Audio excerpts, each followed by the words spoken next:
मराठी और हिंदी का विवाद अब महाराष्ट्र से बाहर निकल गया है। आज बीजेपी के सांसद निशिकांत दुबे और महाराष्ट्र सरकार के मंत्री आशीष शेलार के बयानों पर खूब सियासत हुई। आशीष शेलार ने मराठी के नाम पर हिंसा करने वालों की तुलना पहलगाम के आतंकवादियों से की, जबकि निशिकांत दुबे ने कहा, घर में तो कुत्ता भी शेर होता है। जो लोग मराठी के नाम पर हिंदी भाषियों के साथ मारपीट कर रहे हैं, वो महाराष्ट्र से बाहर आकर दिखाएं, उनका ढंग से इलाज किया जाएगा। निशिकांत ने कहा कि उद्धव ठाकरे और राज ठाकरे की पार्टियों के लोग उत्तर भारतीयों को मराठी बोलने पर मजबूर कर रहे हैं, यह गलत है। निशिकांत दुबे ने कहा, अगर उद्धव में हिम्मत हो तो माहिम की दरगाह के सामने किसी हिंदी या उर्दू बोलने वालों को मारकर दिखाए। क्या आप क्या कह रहे हो कि मराठी बोलना होगा? आप किसकी रोटी खा रहे हो?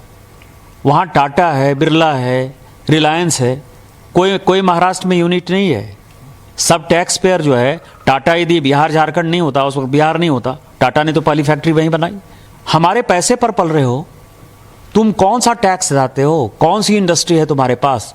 माइंस हमारे पास है, आपके पास कौन सी माइंस है?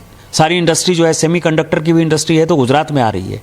आप जो है लाटसाही कर रहे हो, और ऊपर से जो है आप हमारा दोहन करके, शोषण करके टैक्स पेयर करते हो। और यदि आप में ज़्यादा हिम्मत है तो आप हिंदी भाषी को मारते हो तो उर्दू भाषी को भी मारो। जब अपने घर में हो, महाराष्ट्र में हो, यदि बहुत बड़े बॉस हो तो चलो बिहार, चलो उत्तर प्रदेश, चलो तमिलनाडु, तुमको पटक पटक के मारेंगे। ये एनार्की जो है नहीं चलेगी। हम मराठी का सम्मान करते हैं, लेकिन आज जो वोट बैंक की पॉलिटिक्स, बीएमसी का चुनाव होने वाला है और ये उद्धव ठाकरे और राज ठाकरे जो कर रहा है, इससे घटिया कोई काम नहीं हो सकता है। यदि उनमें हिम्मत है तो बगल में जो है माहिम इलाके में चले जाएं और माहिम की दरगाह के सामने जो है किसी हिंदी भाषी और उर्दू भाषी को पीट कर दिखा दें, तो मैं मानूंगा कि वो सचमुच जो है बाला साहब ठाकरे जी के जो है वारिस हैं। शरद पवार के एनसीपी के एमएलए जितेंद्र अवाड़ ने कहा, बीजेपी सिर्फ बीएमसी के चुनाव जीतने के लिए एक राज्य के लोगों को दूसरे राज्य के लोगों से लड़वाना चाहती है, लेकिन बीजेपी की यह साजिश कामयाब नहीं होगी। मालूम नहीं किसको उन्होंने कुत्ता कहा। निशिकांत दुबे बहुत बड़े आदमी है। वो सर्वोच्च न्यायालय के न्यायाधीश को भी धमकाते हैं, तो सर्वोच्च न्यायालय के न्यायाधीश को धमकाने वाला आदमी कितना महान हो सकता है? ये सब चाल है। ये निशिकांत दुबे कुत्ता बोलेगा, वो बोलेगा मैं आऊंगा, दिखाओ मुझे कुछ करके। ये हिंदी भाषी और मराठी भाषी में अंगार लगाकर अपना चुनाव निकाल लेने का है मुंबई महानगर पालिका। बस इतना ही काम भाजपा के जितने भी सदस्य और सांसद है उनको है, बाकी कुछ है। आपके हर प्रदेश में अंगार लगाओगे? अगर हर राज्य में अंगार लग गया तो भारत में यादवी आने के लिए कल की जरूरत नहीं, आज शाम को हो जाएगी। इसके बाद मुंबई बीजेपी के अध्यक्ष आशीष शेलार 2 कदम और आगे बढ़ गए। उन्होंने मराठी के नाम पर हिंसा करने वालों की तुलना पहलगाम के आतंकवादियों से कर दी। आशीष शेलार ने कहा कि उद्धव और राज के बच्चे जिस स्कूल में पढ़े हैं वहां तो 3 भाषाएं पढ़ाई जाती हैं, वो तो ठीक है, लेकिन गरीब के बच्चे को 3 भाषा पढ़ाई जाएं तो ये उसका विरोध करेंगे। ये दोगलापन क्यों? भाजपा तो कहती है हर किसी को अपनी मातृभाषा में और जिस भी भाषा में उसको पढ़ना है वो पढ़ने का मौका मिलना चाहिए। बात यह है जिसका जवाब देते हुए राज ठाकरे बच गए कि आप तीसरी भाषा के विरोध में हो तो आपके बच्चे ऐसे स्कूल में क्यों पढ़े जहां 3 भाषा पढ़ाई जाती है? तो आपके सुपुत्र 3 भाषा पढ़े चलेगा, बाकी महाराष्ट्र के बच्चे तीसरी भाषा पढ़े ही नहीं। और इस बात का दाखला बॉम्बे स्कॉटिश स्कूल में पढ़ने वाले उद्धव जी और राज ठाकरे जी देंगे क्या?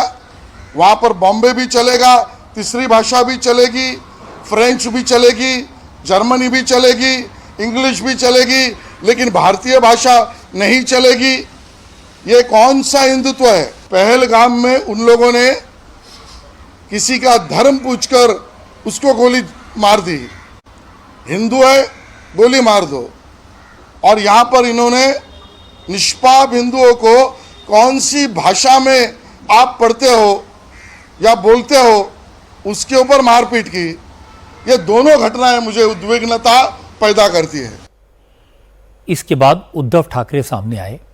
उद्धव ने कहा, निशिकांत दुबे को सीरियसली लेने की कोई जरूरत नहीं है, वो तो लकड़ बग्गा है जो जबरदस्ती कंट्रोवर्सी क्रिएट कर रहा है। उद्धव ने कहा ये वो लोग हैं जिन्होंने बीजेपी की हत्या की है। उद्धव ने आशीष शेलार पर भी निशाना साधा। उन्होंने कहा कि शेलार ने मराठी लोगों की तुलना आतंकवादियों से की, ये मराठी मानुष का अपमान है। उद्धव ने कहा कि असल में हिंदी से उन्हें कोई दिक्कत नहीं है, वो खुद हिंदी बोलते हैं। उनका विरोध तो छोटे छोटे बच्चों पर जबरदस्ती हिंदी थोपने को लेकर है। ऐसे कुछ लकड़बग्गे हैं, उन लकड़बग्गे को मैं समझाना चाहता हूँ कि ऐसे कुछ लोग हैं जो यहाँ हम खुशी खुशी सब रह रहे हैं, उनके बीच में आग लगाने की कोशिश कर रहे हैं। उनको मैं कहता हूँ कि आप कुछ भी कहें, आपको कोई यहाँ पहचानता नहीं तो आप अपना काम समझिए। पहलगाम में जिन आतंकवादियों के साथ मराठी माणसाची ज्यांनी तुलना केली, ये तो गिरे हुए, मतलब उनकी कुछ तुलना किसी से हो नहीं सकती। और यही महाराष्ट्र के दुश्मन है, मराठी के दुश्मन है। और फिर मेरा सवाल यही है कि ठीक है, हम हमारा जो कुछ है देख लेंगे, लेकिन पहलगाम के आतंकवादी भाजपा में गए क्या? उनको शर्म भी नहीं आती। हम किसी भाषा का विरोध नहीं कर रहे हैं, हम तो जबरन या सख्ती से हमारे ऊपर कुछ लादने की कोशिश कर रहे हैं, उसका हम विरोध कर रहे हैं। अब मैं कौन सी भाषा में आपके साथ बात कर रहा हूँ? हिंदी में तो कर रहा हूँ। हमारे सांसद यहाँ खड़े हैं, संसद में हिंदी में तो बोलते हैं। जबरदस्ती क्यों? और अगर जबरदस्ती करनी है तो जो उत्तर के राज्य है, चाहे उत्तर प्रदेश है, हमारी कोई दुश्मनी नहीं है, लेकिन वहां तीसरी भाषा कौन सी होगी? ये कोई पहला मौका नहीं है जब मुंबई में उत्तर भारतीयों के साथ मारपीट की गई। और यह कोई सीक्रेट नहीं है कि उद्धव ठाकरे और राज ठाकरे मराठी हिंदी विवाद वोटों के चक्कर में कर रहे हैं। यह भी साफ है कि दोनों भाई अपनी गिरती बिखरती पार्टियों को संभालने के लिए साथ आए हैं। जो लोग महाराष्ट्र में वोटों के लिए गाली गलौच और मारपीट करवा रहे हैं, उन्हें यह कहने का क्या हक है कि निशिकांत बिहार के चुनाव की वजह से बयानबाजी कर रहे हैं।